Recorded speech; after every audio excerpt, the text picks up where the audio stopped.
Anglo-American author, journalist, commentator, critic, contrarian, and provocateur. He's considered one of the most influential writers of politics, literature, and popular culture wherever the English language is spoken or read. He is also ranked among its leading essayists and conversationalists and considered one of the world's leading public intellectuals. But don't let the word intellectual scare you off. You may be infuriated with some of his opinions, but it's not likely you'll be bored. He is an engaging, boozy, bare-knuckled writer who is now waging his biggest fight against stage 4 cancer. And as he likes to point out, there is no stage 5. But he's still writing for an audience that spans generations and national boundaries. The story will continue in a moment. That broad appeal was never more apparent than one night early last summer, when Hitchens was interviewed by his friend Salman Rushdie before a highbrow New York audience.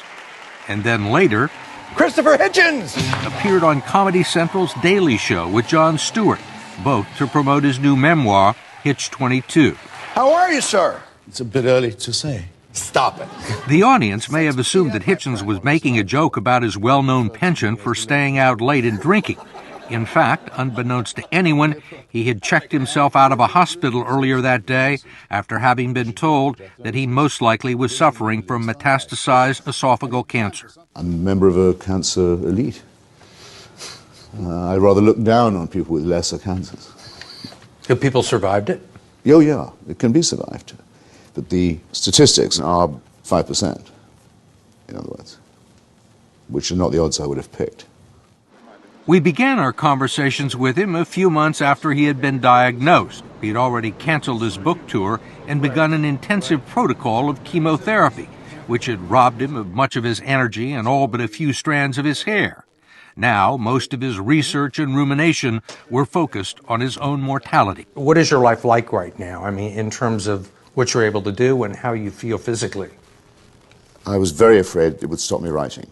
I was really petrified with fear about that because I thought that would, among other things, diminish my will to live. Because being a writer is what I am rather than what I do.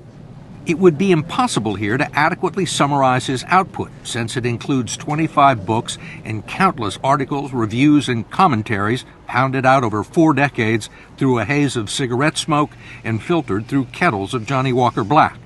Suffice it to say, he writes with confidence, conviction, certainty, and an air of self-satisfaction, using his wits and words as weapons to eviscerate egos and slaughter sacred cows. He's labeled Henry Kissinger a war criminal, Bill Clinton a rapist and a con man, and the British royal family a blight upon the reputation of England. I mean, you do go over the top occasionally. I'm in no position to deny it, but I'm wondering if you had I'd do better if you said where you thought that was. Well, you called Mother Teresa a fanatical... a fundamentalist, a fanatic, and a fraud. A fanatical Albanian dwarf. Lying, thieving Albanian dwarf. Lying, thieving Albanian dwarf. That was, I admit, an exercise in seeing how far I could go. But why did you want to do it? It was about celebrity culture. Now, Mother Teresa started with a reputation for being a saint, and therefore everything she did had to be reported as saintly. Thus, the fact that she took money from the Duvalier family dictatorship in Haiti, who must have oppressed the poor more than any other dynasty in history, somehow wasn't a fact, because it couldn't be true, because a saint wouldn't do that. What about Princess Diana? Well, with Princess Diana... I'm trying to remember what you said about Princess Diana. Well, compared her to a landmine. Well, there's a horrible joke about a landmine, yes. Yes. She was in Angola on her landmine campaign. And there was a hushed, reverent BBC commentator who said, the thing about minefields is that they're very easy to lay, but they're very difficult and dangerous and even expensive to get rid of. The perfect description of Prince Charles's first wife. You wrote it, and it was printed. Oh, yeah. Christopher Hitchens was born 61 years ago into what he calls the gray middle-class austerity of post-war England. His father was a naval officer, and his mother the first real splash of color in an otherwise drab existence. She told him the only unforgivable sin was to be boring, and he has rarely committed it. She aspired for him to go to Oxford and become a proper English gentleman, and one of those wishes came true. At Oxford, Hitchens says he kept 2 sets of books. By day, he was an international socialist pamphleteer, and his nights were spent sipping whiskey and fine wine with the Oxford elite. Any exercise of hedonism on my part was actually a rebellion against conservatism. Might not have been for everybody, but it was for me. You were somewhat famous or infamous at Oxford, I take it. Notorious would do, yes. Yeah, I was. People knew who you were. I've always been able to give a speech in public, and 68 was a good year if you could just get up on a truck or an upturned barrel and make a speech through a megaphone or without, or in the more parliamentary style, which I had been trained for by debating society, speak at the Oxford Union against members of the government. I mean, cabinet ministers would come on the train. It was only an hour from London, and you could meet them when you were 18 and debate with them on level terms. Within a few years of graduation, he was one of the most famous journalists in Britain, covering wars abroad and creating mischief at home. Margaret Thatcher once spanked him on the rump and called him a naughty boy.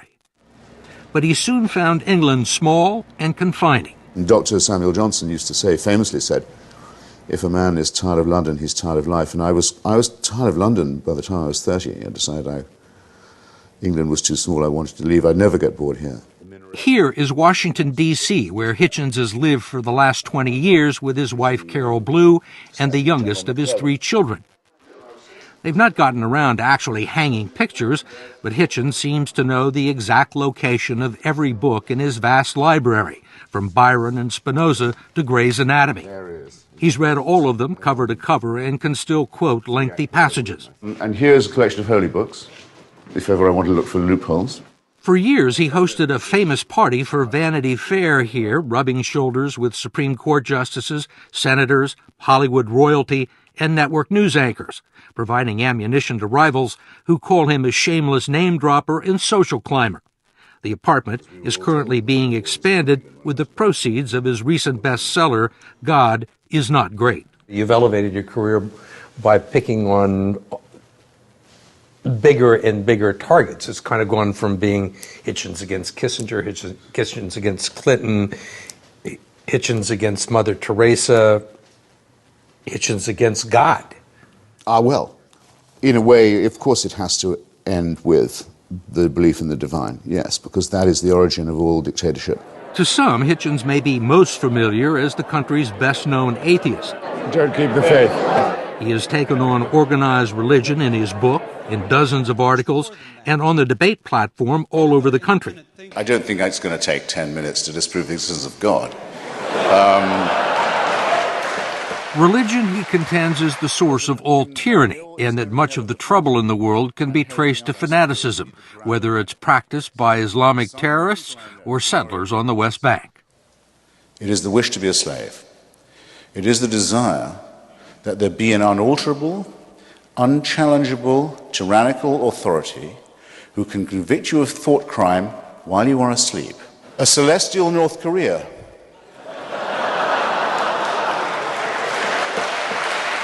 Wherever he appears, his readers fill auditoriums and wait in long lines for him to sign their books, even in the Bible Belt. If I could change just one thing, it would be to dissociate the idea of faith from virtue. This event was in Birmingham, Alabama, and one of his fans even smuggled in a bottle of Hitchens' favorite beverage, which he refers to as Mr. Walker's Amber Restorative. I cup over first. Hitchens has a legion of close friends that includes writers Martin Amis, Ian McEwan, and the critic James Fenton, all of whom attest to his superior intellect, social skills, and a legendary constitution that allows him to consume staggering amounts of alcohol. Author Christopher Buckley recalled a restaurant lunch that began at 1 p.m. and ended near midnight. At the end of this 10-and-a-half-hour epic lunch, I would have happily checked into the nearest hospital to have oxygen, blood, and extensive liver work. I think he went home and wrote an essay on George Orwell. Christopher never does anything by halves, so his attack is always a 250% attack. Salman Rushdie occasionally hid out in Hitchens' apartment after the Ayatollah Khomeini authorized his murder for blasphemy.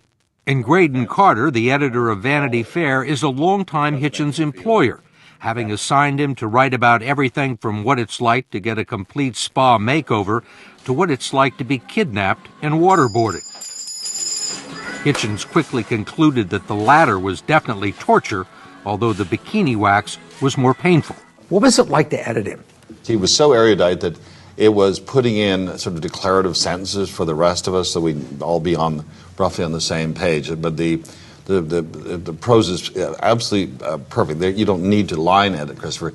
You just need to help him explain it to people readers. who are less smart than yeah, he, which all of includes us. Yes, just about everyone. He would assume that everybody knew what he knew. And, Yes. and nobody Yes. did. Not everyone is so generous. As you might expect, Hitchens has made a lot of enemies over the years, including many former comrades on the left who have heaped scorn upon him for supporting the invasion of Iraq. Hitchens responded by having himself sworn in as an American citizen by the Chief of Homeland Security. When we spoke to him last month, he seemed to be basking in the venom of his detractors. I mean, Alexander Coburn, a former friend of yours, called you self-serving, fat-ass, chain-smoking, drunken, opportunistic, cynical, contrarian. Well, I don't see what's wrong with that. Though, he should see my ass now. Hitchens says he nearly died in January when the chemotherapy began to destroy his innards. He called it a bad dress rehearsal. He's now in an experimental program with a cutting-edge drug that has shown some promise attacking the specific type of cancer cells that are eating away at his body. He's hoping that it will produce a long remission, but as usual, he's keeping 2 sets of books. I mean, I make preparations both to live and to die every day, but with the emphasis on not dying and on acting as if I was going to carry on living. How far do you think ahead? I hate it when people ask what the expiry date of my credit card is. I noticed it the other day. Someone said, "What's the expiration date?" I said, "Who wants to know?"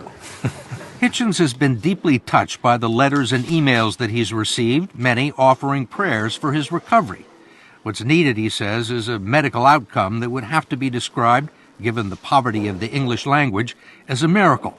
But he is placing his faith in science and medicine, not in the existence of a God. Is there anything that could change your mind in your weakened state? Well, I ought never to say there's nothing would change my mind. So, shall I just say that no evidence has or argument has yet been presented that would change my mind? But I like surprises.